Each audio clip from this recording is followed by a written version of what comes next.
So this is like my favorite thing to do ever. Plus, I have my favorite guest ever, which is John, my coach.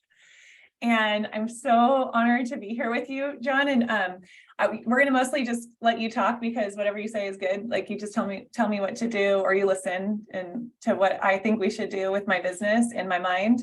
And I'm really grateful for you. But first, I'm going to go over the market. Just a quick update on the market, what's happening here in Boise, Idaho. So for local resale market, which I like to look at because that stays a little bit more consistent than the new construction market, we right now have 665 houses for sale. This time last year, just to give you perspective, we had 264. So we have a lot more inventory. I did see spring happen last weekend. So I saw 20 showings on one of my listings, multiple offers, 50 people through one of our open houses. So buyers are out, so that the numbers might change a little bit for now, but right now when I'm looking at pendings, we have 435 buyers under contract. That's a lot, with only 665 for sale. Last year, for perspective, we had 558. So we do have, that's what we're seeing is this slow change in our market where there's more for sale and less under contract. It's still a seller's market in our area, but just not quite the extreme seller's market that we saw the last few years. John, you're in Austin. What are you guys seeing in Austin? Similar but different? Similar but different. I mean, actually, interestingly enough, Austin and Boise were very similar markets in terms of the increase in value that they received through the pandemic, and then the kind of hit to us when interest rates really changed back in September of 22. Things drastically slowed down for us the same way it slowed for you. However, I think that it seems to me that like the buyers have just in general have kind of maybe gotten used to the idea that rates are just going to be higher and they're here to stay, and we still need a house. Yeah, it's not like when people ask me, when should I buy or sell a house?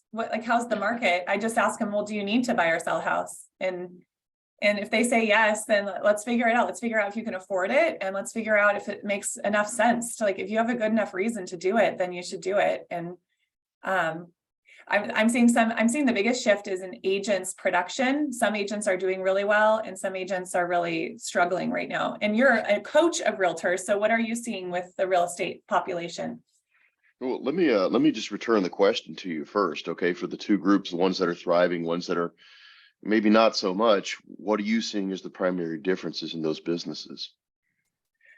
With my friends that are doing really well, they seem to have a referral-based and systems-based business that's about the client.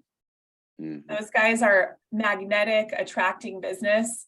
It's the big, huge businesses that were maybe internet-based or really transactional based, or the small businesses that just kind of like good people and got lucky. I felt that way before as a realtor, just doing my thing, caring about people and get lucky to find deals. It seems like the really big teams are struggling in their productivity and in their profit. And then the small businesses that maybe didn't sell real estate in the last recession, and they don't know what to do. Yeah, that's good observations, actually. I totally agree with everything that you said.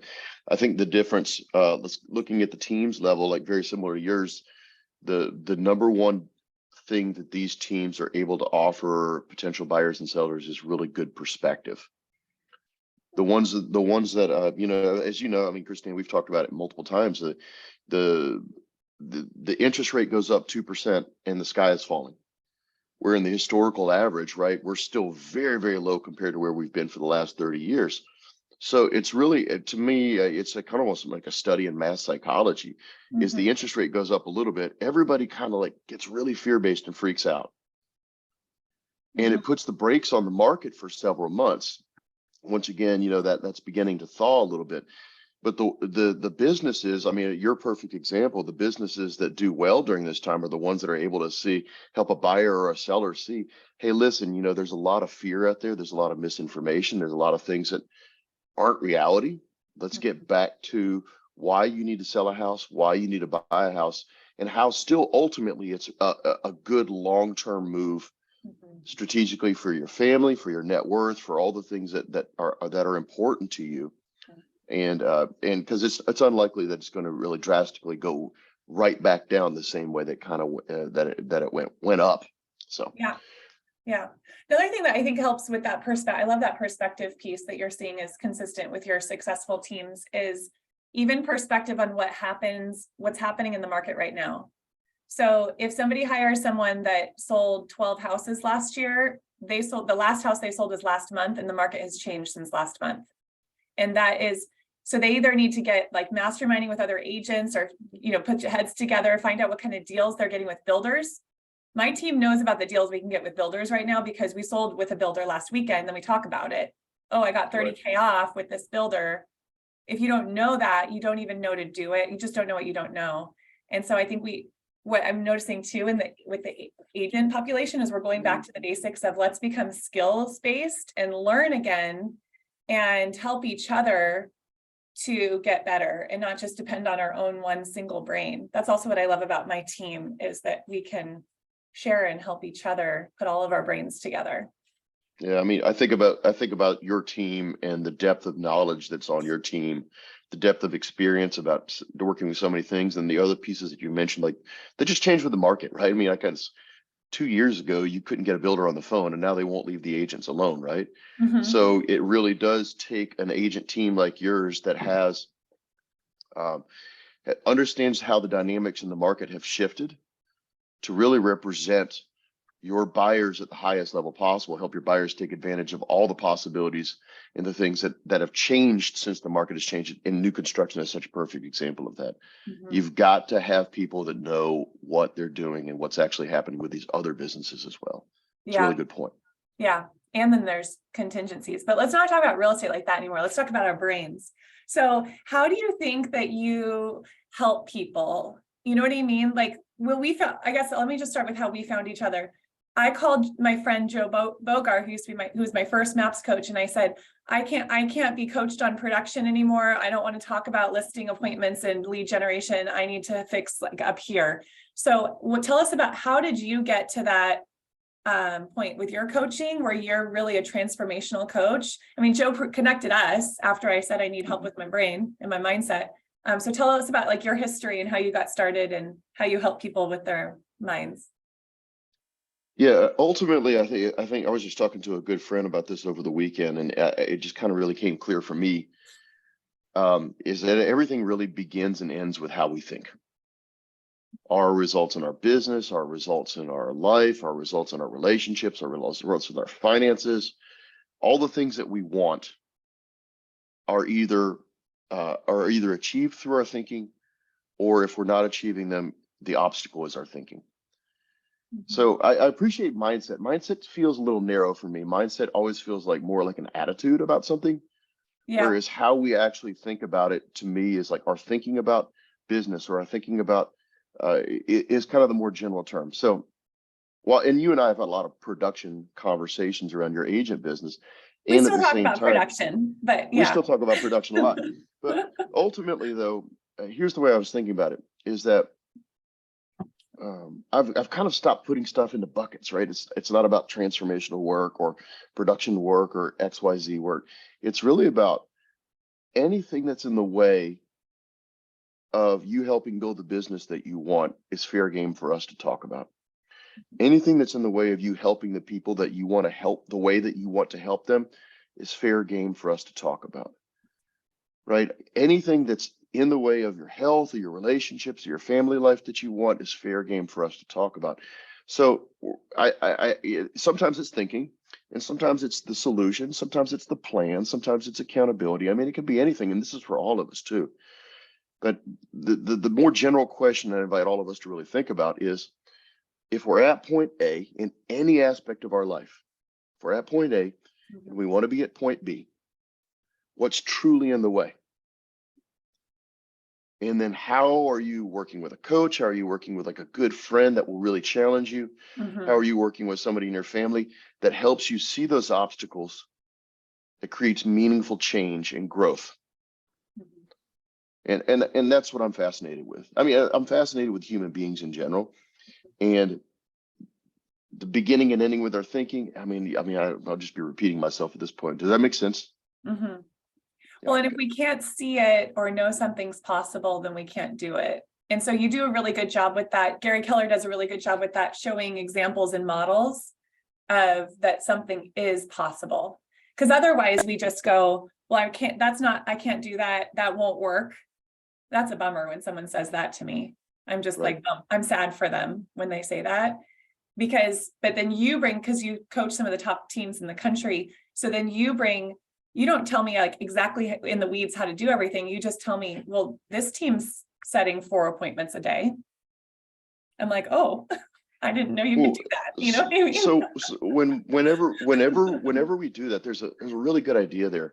It's because whenever, we speak about what somebody else has already done, the first thing that Christina has to believe, or any of us has to believe, is, like you said, it's the possibility. Well, if it can be done, once your mind latches onto that idea, then you just figure it out. You never give up figuring out until you've achieved it. And by the way, once you've achieved it, we're up to the next possibility.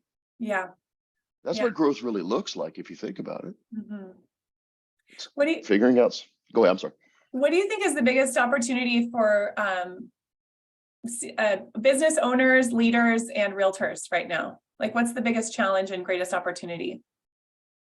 I mean, that's a hard question. A couple things came up like immediately when you asked it.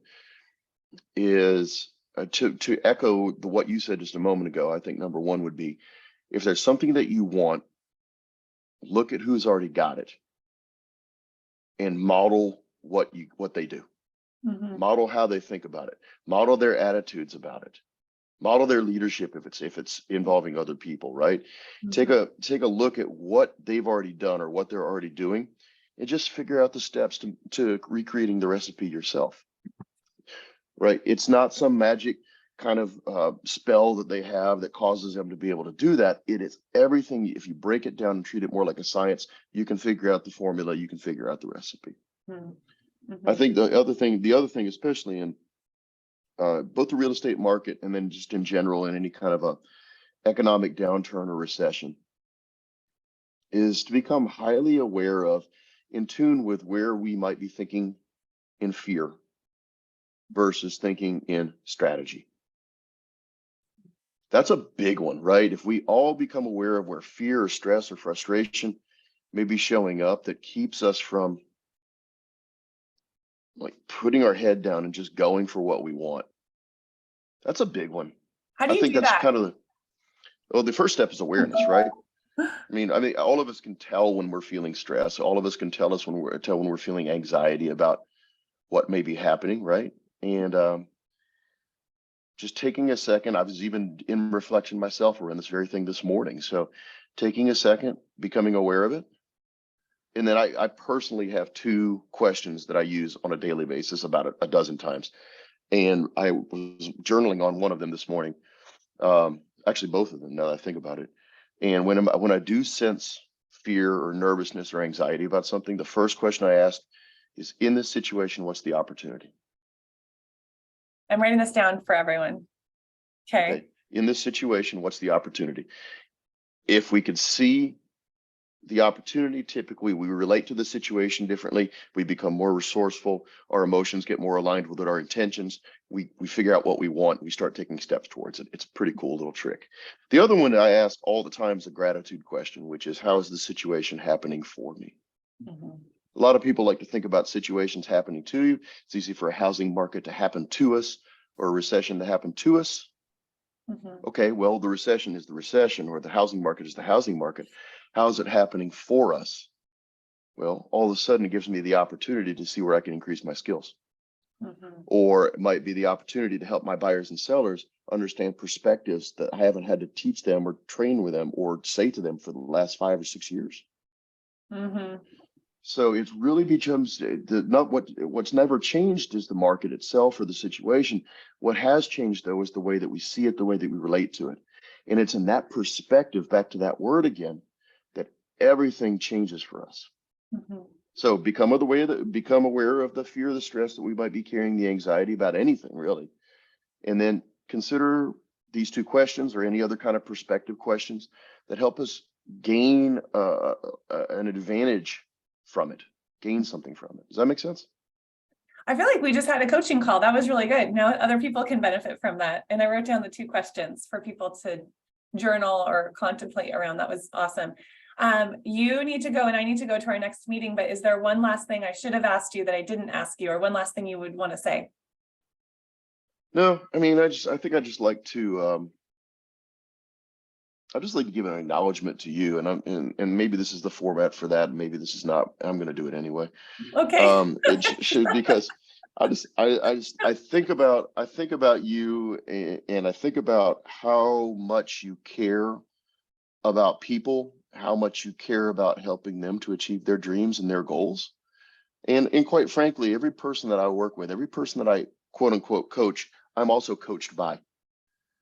Oh, And this is yeah, I get that too. When I get to coach, I'm like, oh, that was a good one. I write it down. Yeah, Yeah. well, and it's a good, sometimes it's the one liner, and sometimes it's just a real appreciation for how you relate to people and how you relate to both the people on your team and the people that you work with all the time. And I think that there's just a huge heart there, and so very caring and detail oriented. And it's really cool. It's an honor to learn that from you, and to watch you model that and attempt to model that from you every day.